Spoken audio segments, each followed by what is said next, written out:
Assalamualaikum warahmatullahi wabarakatuh. Salam sejahtera untuk kita semua. Yang saya hormati, Ibu Sri Maryuni MPD serta teman-teman yang berbahagia. Pada kesempatan ini, marilah kita panjatkan puji syukur kehadirat Allah Subhanahu wa taala yang telah melimpahkan rahmat serta nikmat sehat untuk kita hingga detik ini. Shalawat serta salam semoga senantiasa tercurahkan kepada Nabi besar Muhammad SAW yang telah menuntun kita semua menuju jalan kebajikan. Pada kesempatan ini, perkenankan saya, Mandari Febiola, untuk menyampaikan khotbah tentang keagamaan. Pada kodratnya, manusia dan agama tidak dapat dipisahkan.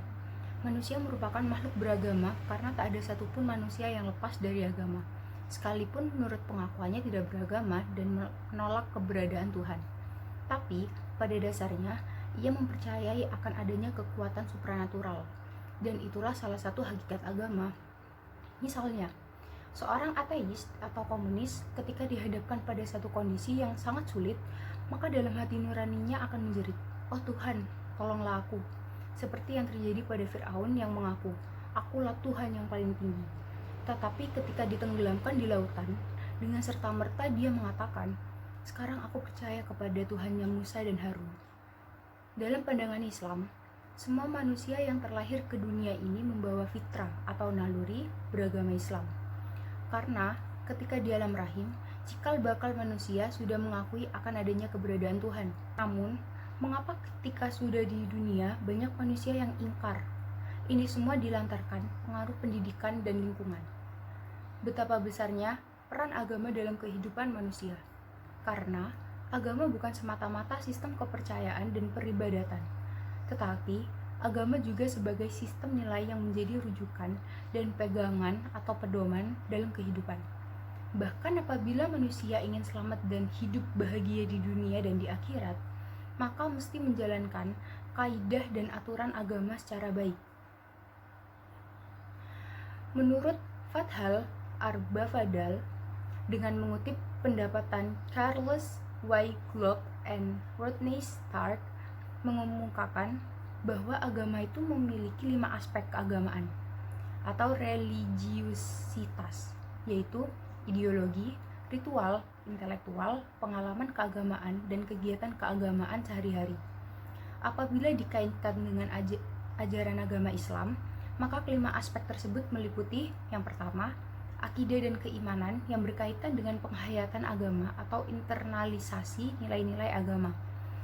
Yang kedua, ibadah keagamaan berkaitan dengan intensitas keberagamaan dan loyalitas atau kepatuhan. Yang ketiga, aktivitas pengembangan nalar, pikir, dan budaya keilmuan. Yang keempat, pengalaman keagamaan berkaitan dengan tafakur, tadabbur, tadzakur, refleksi membangun kesadaran, dan memperkuat keimanan. Dan yang kelima, kegiatan keagamaan sehari-hari berupa ibadah sosial yang berkaitan dengan kepedulian sesama, persaudaraan, persatuan, kegiatan kemasyarakatan, dan kebangsaan. Bahkan dalam Islam, agama itu sangat fungsional dan praktis untuk diterapkan dalam kehidupan sehari-hari. Dalam Islam, agama itu bukan hanya pengakuan, tapi juga perbuatan yang harus tercermin dalam kehidupan sehari-hari. Sehingga, agama menjadi sumber inspirasi, motivasi, dan etika sosial dalam kehidupan berbangsa dan bermasyarakat. Maka, dalam konteks ini, agama dikatakan sebagai nasihat yang dapat dijadikan acuan, pegangan, dan arahan hidup menuju tujuan yang diinginkan, yakni kebahagiaan di dunia dan di akhirat kelak. Oleh karena itu, dalam Al-Quran disebutkan bahwa apabila manusia ingin selamat dan terhindar dari kerugian dalam kehidupan ini, maka harus mengamalkan agama dengan komitmen dan konsisten, yaitu beriman, beramal saleh, dan saling berwasiat atau menasihati dalam kebenaran, serta saling berwasiat dalam kesabaran.